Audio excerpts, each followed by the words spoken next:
So our next speaker is Sharon Nesbitt. Is there anyone in this room or in the county who doesn't know who Sharon is? She has been named Citizen of the Year. Again. I think that's a one-of-a-kind thing. And I mean, honestly, Citizen of the Century must be coming up soon, because it's just been that, not regarding your age, but just the meaning that you've had for this community has been that immense. She is a longtime journalist in Troutdale, Gresham. The Outlook is the paper she's written for years. She gave us a copy of a great photo once of Tennessee Ernie Ford playing golf over on in Gerhardt, over on the coast, that she was covering. Maybe she has a couple stories she wants to share about old Tennessee Ernie.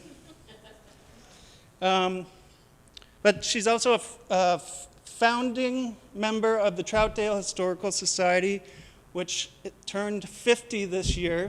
That deserves a round of applause right there.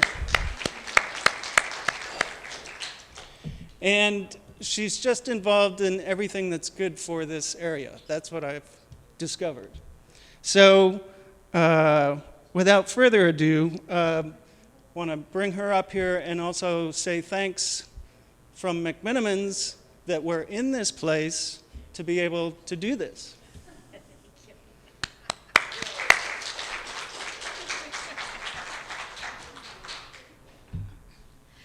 Oh, also, when I was working in Seaside, I got to see John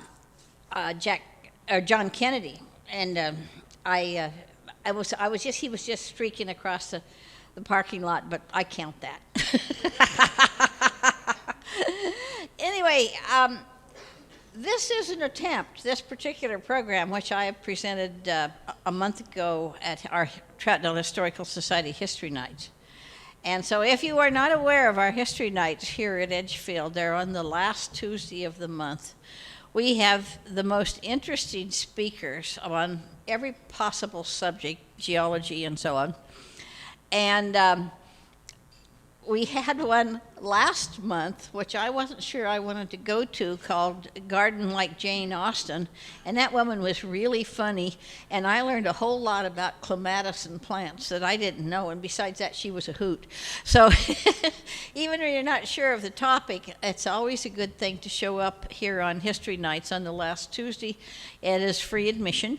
And you can order food and sit there and drink beer and learn something. So I invite you to come. So this is my attempt to explain that I am not the single sole person that saved Edgefield. A wonderful series of things happened at about the same time that made it possible to save Edgefield. And when I first started out talking about the history of this, I used this slide because my grandma and my mother had always said I was going to end up on the poor farm, because that's what happened to you in the Midwest if you didn't have any money, and all of a sudden you were in the poor farm. And my grandparents were just like barely ahead of that during almost all of the Depression. So it was the boogeyman of destitution ending up on the poor farm. But it was a community of people here who were, if not united in poverty, were united in disability.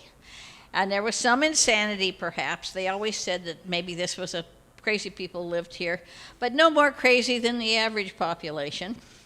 And later on, it became crazier because it was haunted by daredevil trespassers and other nutty people that I would prefer hadn't been around. By 1966, it had been here for 55 years on Halsey Street between Wood Village and Troutdale, and it was part of the neighborhood. I keep looking at the poor farm, and I know we're never going to get this one back from McMenamins, but I keep wondering if it wouldn't be a good way to handle things today. I think it is a much better place here than it is living in a freeway medium in a bad tent. So, just a thought. So, in 1966, when we begin this, Lyndon Johnson's founded the National Historic Preservation Act and got it passed. And without that, you know, we get so ticked off at our government, but I want to talk about some really good things that came out of it. Without the National Historic Preservation Act, there are so many things that would not have happened to us, and this place is one of them. It created a list of National Historic Landmarks. It formed a state historic preservation office. In our own state, Elizabeth Potter headed that up. She is still living. I think she's in her 90s, and she deserves a statue of her own for creating our state historic preservation office. So while I'm introduced as the person who saved Edgefield, there were so many others who played a part, so I started with LBJ. And then there was Glenn Otto, elected mayor of Troutdale in 1966. There were only 600 people in town. He got involved because he got in a fight with the city over water meters and suddenly found himself mayor, and he was faced with having his city shut down because it was spilling sewage into the Sandy River. And he went after and won a sewer grant to build a sewer plant, but it was way bigger than his town. And so he set out to expand the town to fit the sewer plant. And so the population in his 6 years in office jumped from 600 to nearly 2,000 people, and it's made the size of the city from 320 to 2,300 acres. Glenn Otto was a big guy. He was an electrician. He was a whole lot smarter than he looked. He used a fist the size of a small ham to pound the meeting to order, because for the first time since I was covering Troutdale, we didn't even have a gavel. And he took a notion to annex the county poor farm because its 300 and some odd residents would provide a per capita income from state tax revenues, and he thought that'd be a great idea to expand the city budget. So using a little-known law, he managed to surround the county poor farm on 3 sides with enough new acreage to absorb it. And he was the only guy in town who knew about that law. So he first went politely to the county commissioners and asked them, hey, I'd like to annex a poor farm. Of course, Wood Village heard about it. They didn't want that to happen because they lived right next to the poor farm. Anybody who's going to annex a poor farm is going to be Wood Village. So the county says, listen, we would like you 2 cities to join together, and then we'll give you the poor farm. And I heard somebody say the other day at a city council meeting, yeah, the 2 cities will merge, but when they do, it will be called Troutdale. So Glenn Otto said, of course, I would love to talk about a marriage between these 2 cities. And he invited Troutdale, or Wood Village, to come to Troutdale. He said, we'll even have cookies, which he did. The thing was that I found out on that day, because I was writing the news stories about this, that Wood Village had no intention of coming. So I called up to Mayor Otto, and I said, you know, they're not going to show up. And he says, just come and watch. So I went to the meeting, which was in the bottom of Troutdale City Hall, and we waited, and the coffee pot was there, and the cookies, and all the mayor and council were dressed unusually well. And they waited, and Otto walked back and forth and paced, and finally looked at his watch 15 minutes after the meeting was supposed to start and said, well, I guess they're not going to show up, and seemed just pitiful. And of course, I knew all along, but it was his game. And then he turned right around and used the triple 2/3 annexation law to take in the county poor farm in 1968, which is how much of this came to pass. In 1968, Mike McMenamin was 17. Brian, we figure, was 4 or 5 years younger. They came through this intersection all the time at Wood Village to go skiing on Mount Hood. They lived in Northeast Portland, but they didn't know this was here. In 1968, the Troutdale Historical Society was organized at Glenn Otto's suggestion, and we didn't know diddly about what we were doing, but he knew the city was changing, and he felt that we should be in a position to to keep track of that and save what we could. We had nothing but a Remington typewriter, 1924, and some carbon paper. Do anybody remember carbon paper? And that was how we started. And we wanted the Harlow House badly. We knew that if we were going to have a historic house, it had to be the house where Troutdale first got its name. This picture shows an old walnut tree in front of it that we had for a long time. We never got any walnuts. The squirrels got there first. We were a historical society so new and dumb that we could be outsmarted by squirrels. Troutdale was not exactly a tourist mecca. I love the puddle in this one. It was common to say that some days you could shoot a cannonball down the street and not hit a thing.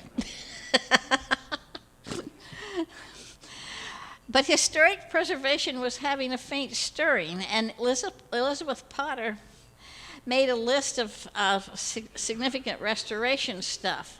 So in 1968, the city of Portland adopted the first historic preservation landmark ordinance. And in 1973, along comes Tom Lawson McCall. Now, I do not know why I prefer my favorite politicians in rubber pants, but that's how I have both. This is McCall at the Deschutes. And McCall began to see that development in Oregon was going to dramatically change what was happening. And his quote here is shameless threat to our environment. And so he saw to it that we began statewide land use planning. Now, there are people here who probably were in town before we had an urban development line, but for many people who've come out of state, this is a remarkable thing that we stop our urban development at a certain line. And Tom Lawson McCall was part of that. Part of that act was to create Goal 5, which was having local government adopt programs that would protect natural resources, historic resources, and even gravel mines. The gravel mines is an interesting thing. If you have to haul gravel too far, it gets too expensive to build. So they threw that into the process. By 1973, we had our first museum in what was Troutdale City Park, now Glen Otto. And there were faint stirrings of movements at the old county poor farm. It'd been here since 1911. It's a place where the homeless could come and grow their own food. It evolved over the years into the Edgefield nursing home. And so we're going to give you a little bit of history about the background of the poor farm in Multnomah County. Every county was charged with taking care of its poor. So the very first poor farm was in the West Hills, about where the zoo is now. And the county's first pauper was a guy named Henry Marshall, who was described as insane, and they had to come up with $15 to care for him. And so they came up with this first county farm in the West Hills. The funny thing is, when they finally closed it, they sold it for a profit, which may be the first time that the county ever did anything like that. One of its residents was Old Indian John, and he was sent there to die. He lived out here, and he was a favorite resident of this community, but he became just too aged and ended up at the poor farm where he died. His daughter, Indian Mary, would come here to Edgefield, and she would die here of tuberculosis. And her daughter arrived here pregnant and was sent to the Grand Ronde Reservation. We've lost track of her. But in John's day, when he went to the county poor farm in the West Hills, it was a mess. There were lepers and pregnant women and people with venereal disease, and it was horrible. And at about that time, women in Portland got a little money. They were richer, they had a little help in their houses, and they decided to take up social causes. So they went up to inspect the old poor farm and just were horrified at the state of things up there, marched down the hill to the county commission and said, "You have to do something about this." And they did. They started building a new poor farm at Troutdale. It was 345 acres. The building was grander than anything that had ever been built in Troutdale. it took only a year to build. Of course, it wasn't in Troutdale, didn't need a building permit at that time. They put together, I think it was 15 pieces of property to find the 345 acres. And of course, they brought in all these builders who got in fight with Troutdale's meat cutters. And so Troutdale was a constant scene of brawls on a Saturday night in front of the taverns. And after the bricklayers came the plasterers. I like the comely daughter in this one. They plastered this, it was metal and plaster in this building. And we got to arguing about how to tear it down. It was going to be a real problem.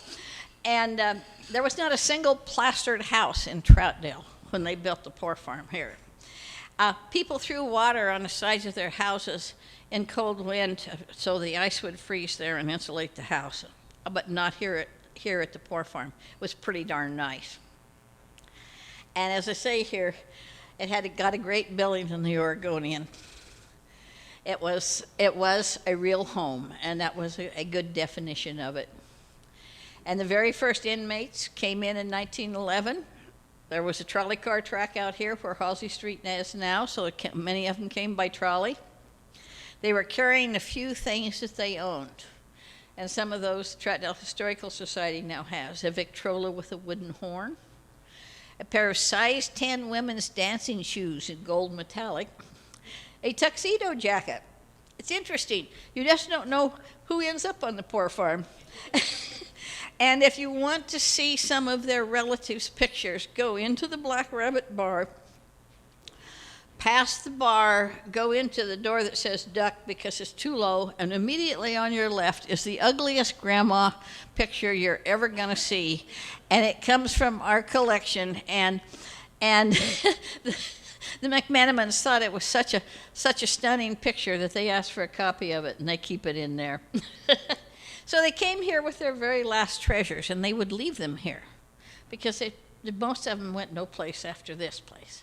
Chris Boyd lived here for 40 years. There were always more men than women. You'll have to explain that to me. I don't want to venture a guess. If you worked in the fields, you got meat 3 times a day. And if you did not work, you got meat only once a day. So they were divided, the tables were divided as meat and mush tables. And the irony is that the mush people probably lived longer because they weren't eating that much meat. And this is dining room where all that occurred. And of course, you can go in there any day now and have a $15 salad. Joe Cotter lined the dining room with these radiant visions of people working on the farm. I don't know if it was that lovely, but I know there was a one-eyed guy here who laid out perfectly straight rows because he didn't have the disadvantage of having 2 eyes. And there was Van Dahl, who in 1947 took his $600 nest egg from working here and decided to check out and go out into the real world, and he returned a week later begging to return home. In later years, there were a lot of alcoholics here, and the administrator would have to go to Troutdale and collect them because they would walk into town, get drunk, and then he'd have to come get them out of the ditches and haul them back. And there was a rubber room where it specialized in drying out alcoholics downstairs, very close to a place that now specializes in serving beer and wine. There were also, as I said, fewer women, but we have the wicker chairs from this lady's dining room at the Troutdale Historical Society. And when you see these pictures, you always see the good Samaritans who came to do good things for the people at the poor farm. They were always front and center in these photos. They were usually the ones in the hats. So here's a great layout. I love this picture because it actually flattens out the whole hill. You wouldn't know there's a hill there, but it shows you the pig farm in the front, the poor farm across Halsey Street, and then the barns on up. So it's a really great layout of how people lived out here and grew their own food. And then we had a whole herd of cows. The Multnomah County Poor Farm fed themselves. They fed the county jail. they fed the county hospital. So it resulted in a profit on paper through most of the years, even when it was badly managed. In 1914, it was in the black for $2,000. In 1918, it was in the black for $7,600. Other times it was mismanaged, but it just depended on who was in charge and how much meddling the county commissioners did. But that gives you an idea of what all was going on there in 1914. In 1918, we started adding to the facilities out here with adjacent land near what is now the dog pound, and it was a home called the Cedars for immoral women, most of them with venereal disease, and they were trying to get them off the streets of Portland and away from the soldiers. And so there's many arguments about what sort of a place it was, but I can tell you this: the naughty ladies of Troutdale lived better than most people in Troutdale did. We had the indigent at the poor farm. We had tuberculosis patients in the hospital. We had the sporting women at the Cedars. Later, we got the jail and the dog pound, and Troutdale always felt like it was a dumping ground for Multnomah County. It was also an outlet for charitable works. It was a source of jobs. Our Lions Club always sent the Santa Claus here. Ministers came to preach. And Troutdale never had a movie theater, so if you wanted to come to the movies, you paid 5 cents and came here, because they had pretty good movies. And in the basement, there was a great recreation area. It's now Lucky Staehly's pool hall, but many a Troutdale kid came in to test their pool wits against the old guys, and the old guys were pretty good sharks down there. We also had a few black people here. Frankie Baker was one of those, Frankie and Johnny. She came here after receiving honors from the Urban League for her work in black rights in Portland, and yet she was so poor that she ended up here. She did not stay long, but she was sent on to Pendleton, probably for dementia, but her presence is known by a painting downstairs. Then the war came along, and this was very interesting. All of a sudden, we had this really high population because we'd had the Depression and things were terrible, and then all of a sudden we start getting the alphabet agencies, the CCC, the WPA, Social Security.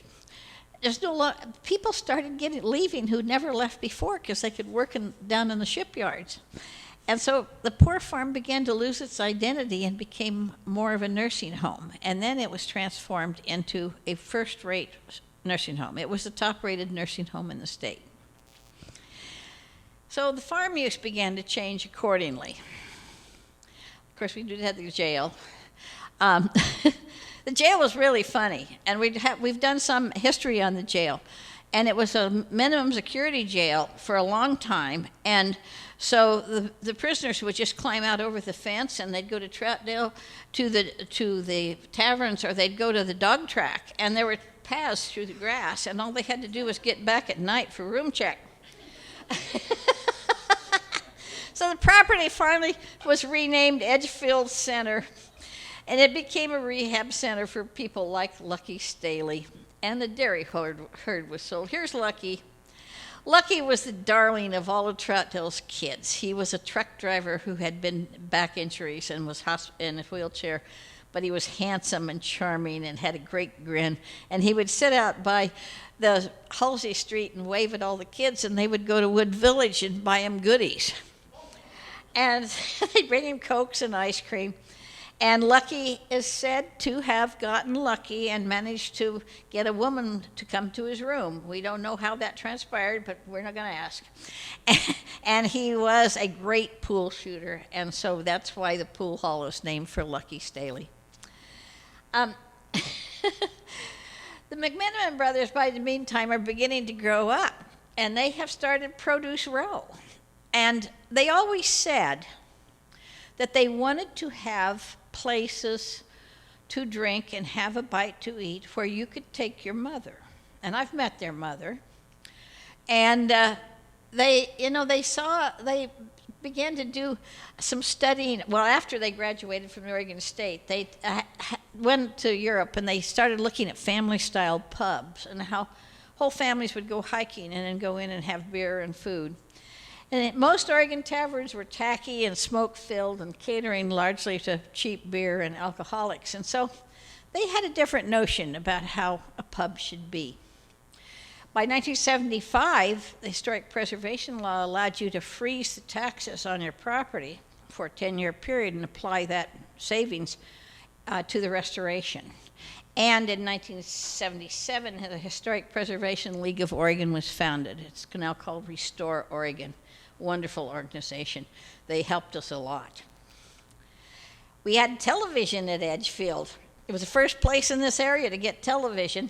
And the funny thing is, when they opened it up as a hotel, they took all the TVs out. So they weren't allowed any TVs for years here. And they had concert grounds in the old days, right out where the Red Shed is. And this shows a concert now. Please notice the jail in the upper left corner. No one said it would ever want a property with a jail nearby. The McMenamins, when they laid out the golf course, called one shot the jail shot. They were proud of it. Over time, Troutdale people saw the farm as theirs. Local residents worked here as nurses. They helped as orderlies. Men worked on the farm. Verne Jones, who was the administrator, the last administrator, lived in the house right over there, the administrator's house. He was superintendent in 1964. All of us were neighbors. John Nasmyth was one of the local people. I love this picture of John. He worked as an orderly at Edgefield, and he told the story. He says, this guy and I were taking a deceased guy down the death house one night in the stretcher, and the stairs were so steep the dead guy slid off the stretcher and lit all over the guy on the low end of the stretcher, and he never worked at night again. And this is Verne Jones, who never took a drink in his life, but it was his job to go to Troutdale and find the inmates who wandered there and got too drunk to make it home. He was quite a man. We mourned the loss of the barns. In 1975 to 1982, the dairy herd was gone, the barns were gone. And the same year, Sam Cox was president of the Troutdale Historical Society, and he was the funniest mayor we ever had. Every year, he brought the Lions Club Santa Claus here to Edgefield. He also initiated the Troutdale tug of war at the city picnic. And the first year, he challenged Gresham, and Gussie McRobert came with all the bodybuilders from one of the athletic club. I mean, these guys had these big belts and everything. So here we were, just ordinary Troutdale folks in a tug of war against the Gresham's bodybuilders. The city police chief had the weapon, and so he was told to fire it in the air. I hope he had a blanket, we don't know. And went to start the tug of war. And so when he got ready to do that, Sam leaned over to him, to the police chief, and says, shoot the first son of a bitch in line.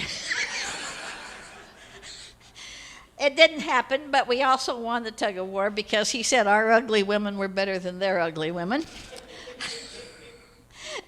At about that time, panic struck Edgefield in 1975, and it began the beginning of the end when the Multnomah County Chairman Don Clark announced that he planned to close the home and ship people away. It was called then the best nursing home in America. Hundreds of people were learning that they were to be homeless. It was such a crisis here. I covered that for the Gresham Outlook. There were people weeping in the halls. It was a bad, bad day. And so they began to discuss trauma transfer and what it would take to empty all the hundreds of people out of Edgefield and place them in other nursing homes. And it took 7 years for them to finally do it in a correct way that would not damage the people who lived here. And so we watched the home, the poor farm kind of gradually sink away, empty. And in the meantime, our historical society was really busy because we've got ourselves a rail depot for $1 from the Union Pacific, and then it cost considerably more to have it moved. Some things we were just, and then in 1979 we got ourselves the historic house that we wanted.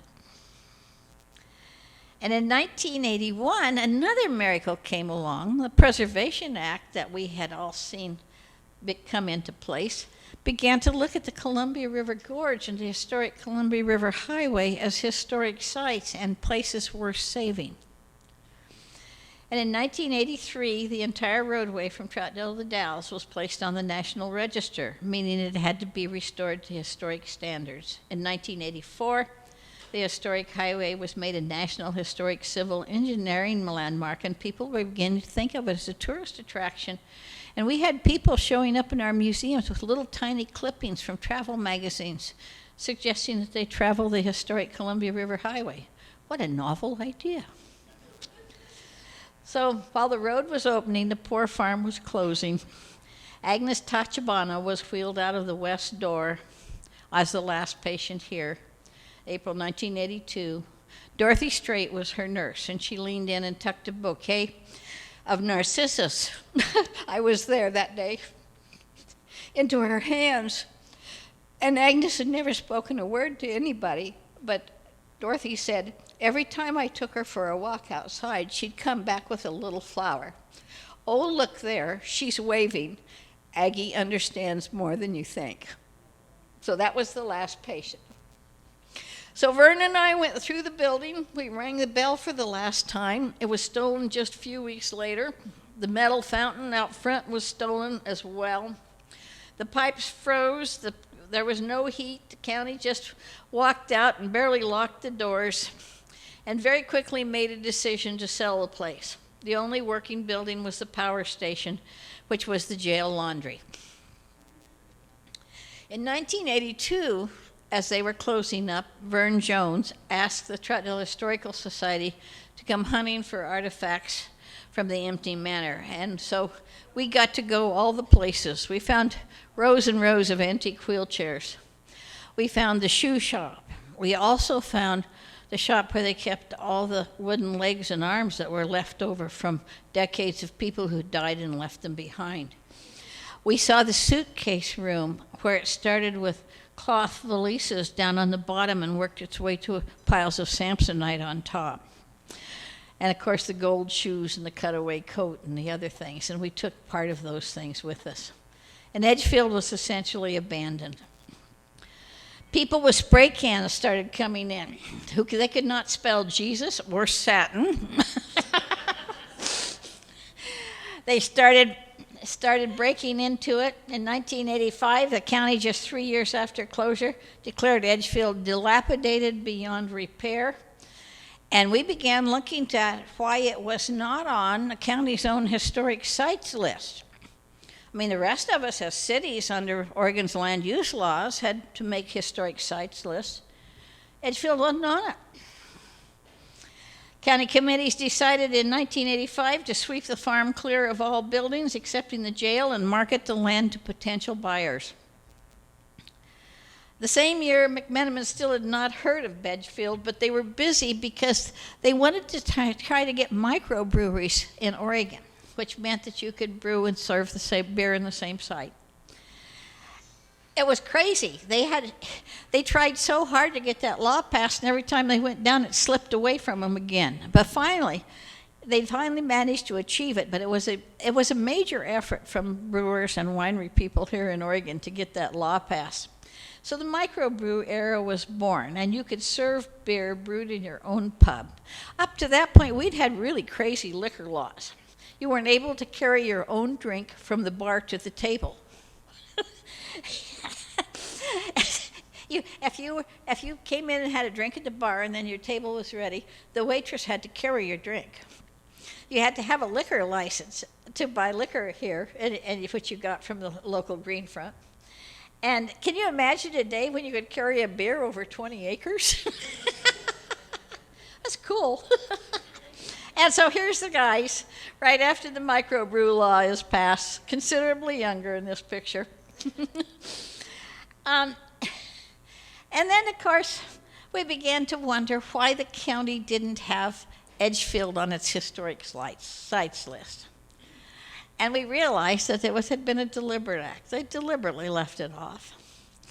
So we decided that Troutdale Historical Society, that we needed to go down to the county and talk to them about that and say, hey, this is a historic building. What's going on here? You're tearing it down and you haven't acknowledged any of the laws of the state.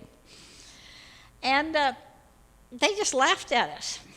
And worse, there were cockroaches all over the county courthouse because the jail was still there. It was a very unpleasant trip.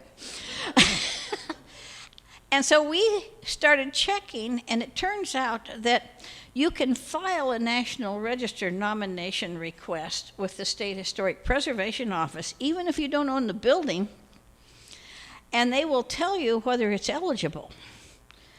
And so we didn't know diddly about this, but we decided it was worth a try. So we went to the Historic Preservation League of Oregon, now Restore Oregon, and they told us how to go about it, and they even loaned us a free architect. And poor Al Staehly he had shiny pants and his shoes were old, but he was a wonderful architect, and he saved a lot of great Oregon buildings, and he came out and helped us. And by that time, Bob Sturges, who was the second president of the Troutdale Historical Society, was our president, and he had been mayor of Troutdale, and he became the chair of the committee to save Edgefield. Now, I kind of decided how the process would work, but I worked for the Gresham Outlook, so I could not be a spokesperson. And so I would write speeches, and Sturges, who sounded like Winston Churchill, would deliver them. It was a great team. So we started making noises about it. And I couldn't even write the stories for the Outlook. And so I was always frustrated with the other reporters who did not see this as a great issue. And I would get in big fights with them as well. It was not a good time. And we, on our Save Edgefield committee was Ted Schulte, who had been our treasurer for the Historical Society. And this was a guy that helped us make money by selling lemonade for 25 cents a pop at the picnic. And so it took a lot of convincing to have somebody like Ted Schulte join in this effort, because we didn't know what it might cost us. But we were able to file the application under Goal 5 of the statewide land use planning. We figured it out. I spent one whole summer typing. We sent it off to the state, and we got a letter back from Elizabeth Potter saying, well, of course it's historic, you idiots. You idiots. She said, how many poor farms are there? And it was true. We knew of only one other extant poor farm any place in the nation. So they told us that it was a historic site, and we began the battle and took that back to Multnomah County and just irritated the snot out of them. And they ultimately then had to declare it a historic site themselves, because we had caught them with their pants down. However, they still intended to tear it down. You can tear down a historic site, it just makes it a lot harder, and you have to do it by more rules. So in 1986, they decided to seek a demolition permit, but they had to come to Troutdale to ask for it because Glen Otto had annexed the county farm, and we were in charge of the county farm. And in response, our historical society applied for an Edgefield as a historic a zone change in Troutdale.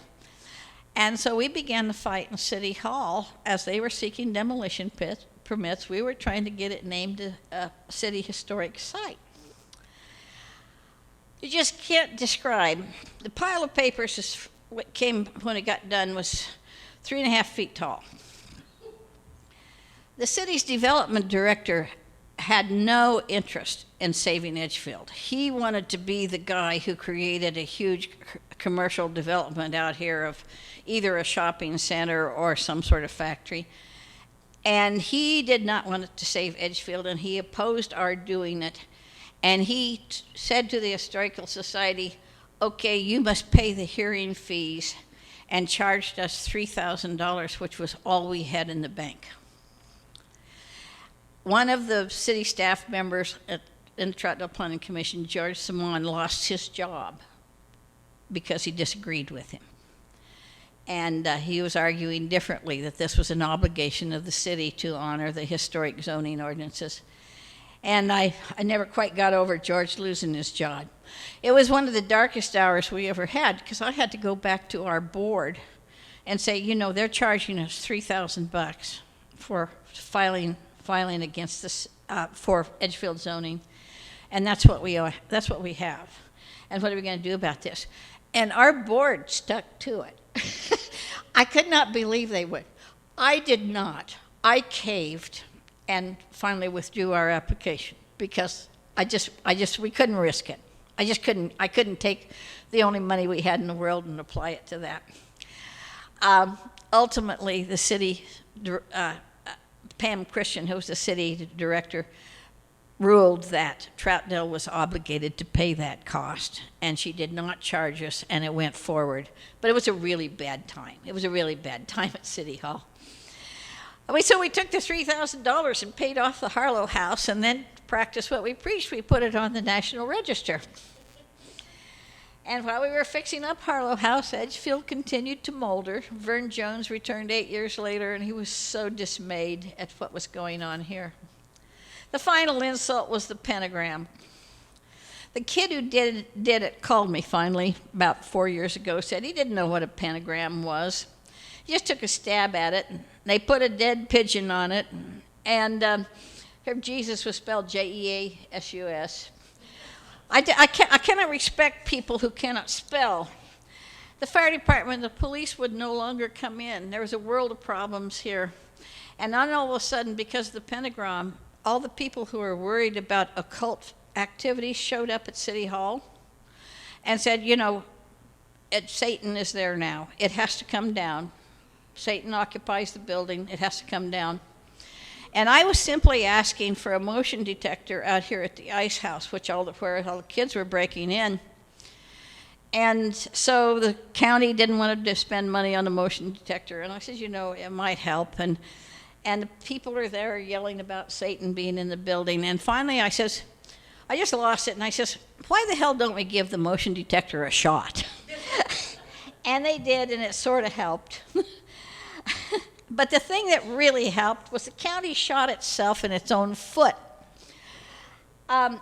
We had progressed through the City Planning Commission, past the planning staff, and we're now working with City Council. But we had some City Council members who still were not great, didn't think much of the idea.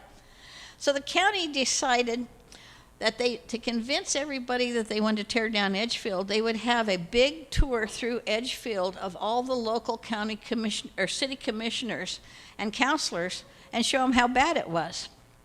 Councilor Marge Schmuck, who was not in favor of saving Edgefield, she thought the building was a loser, but when they took her through, that's her in that picture, when they took her through the building and she saw how they had neglected it and let it go to pot so badly, she just had a fit, because Marge was very, very much in favor of taking care of what you own, and she felt that they had deliberately let it go, and she changed her vote, which made a huge difference.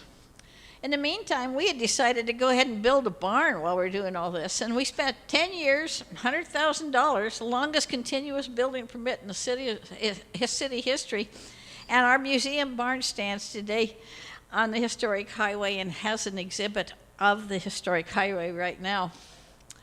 And Edgefield still continued while we were doing all that.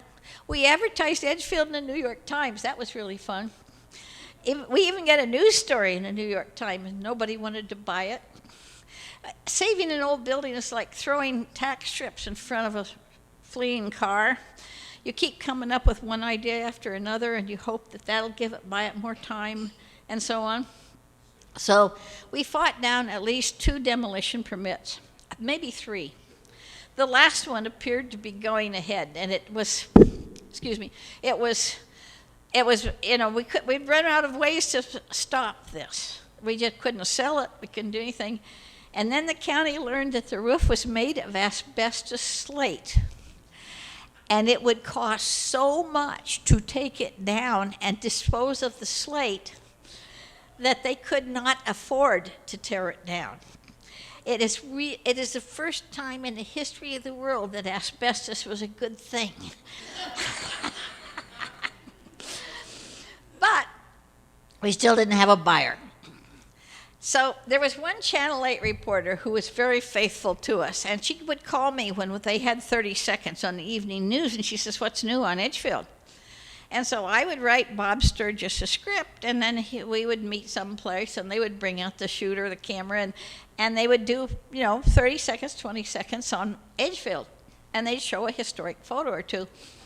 So Bob pretty well knew the script by then, so I said, "Well, you just meet us at the Harlow House. Bob already knows what to say. Bring your cameraman, and we'll shoot something for the evening news."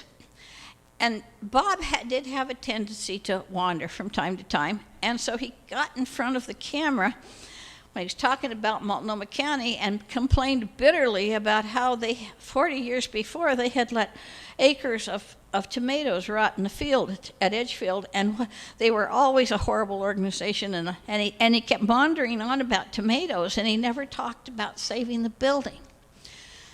And then he went harumph and walked away. And the reporter looked at me, and I looked at her, and she says, "Well, we can't use that." And I said, "Well, why don't you use the pictures we've got, and you can show him talking, and I'll send you a script, and you can read over it." And we had a fax machine by then. And so that is what we did. And if you had seen that night, and you'd been able to read lips, you'd know that Bob Sturges was talking about tomatoes. But the words were about saving Edgefield. And I cannot be absolutely certain, but I think it was that night that Mike McMenamin saw the tail end of that piece of news, and he decided that he wanted to see what they were talking about.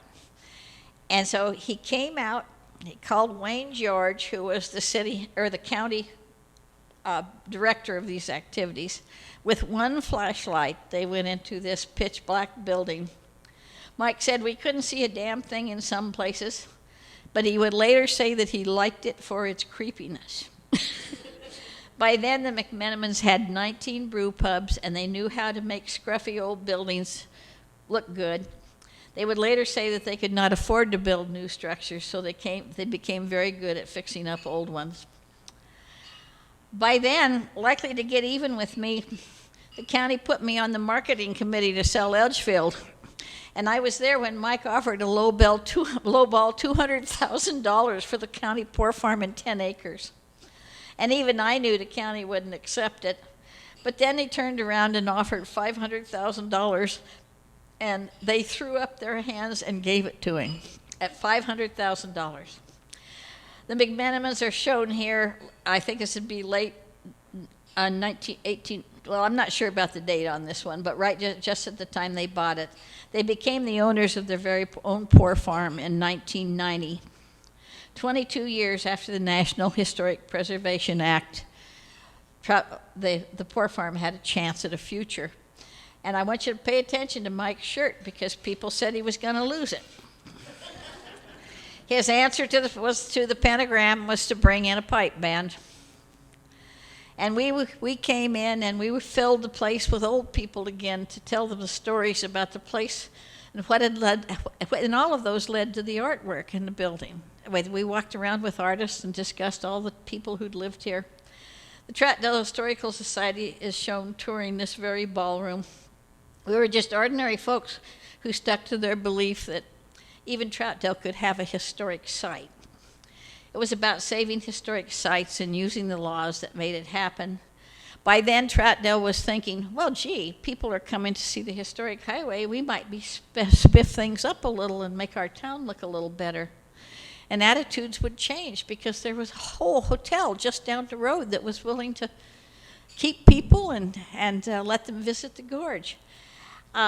We came here when the first beer came out of the old cannery, called Troutdale Pale Ale.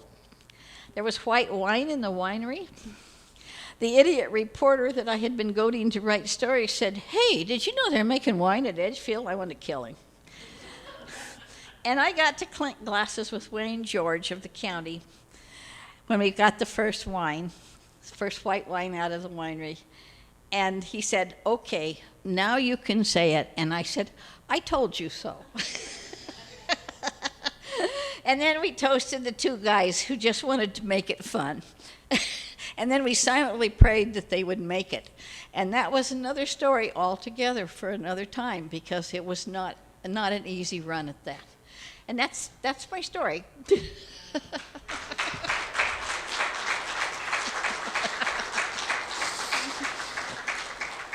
So we got to write another one, which Tim and I have done part of in the Edgefield book, about how it was developed after that. I mean, you know, they came in here and Patrick McInerney said, "What do you want?" Mike asked Patrick McInerney what he wanted, and he says, "I need a tractor." So the very first purchase here at Edgefield was a tractor. So there's a whole nother story about how it was put together and how it was built. But this is the part about how it was saved. So thank you.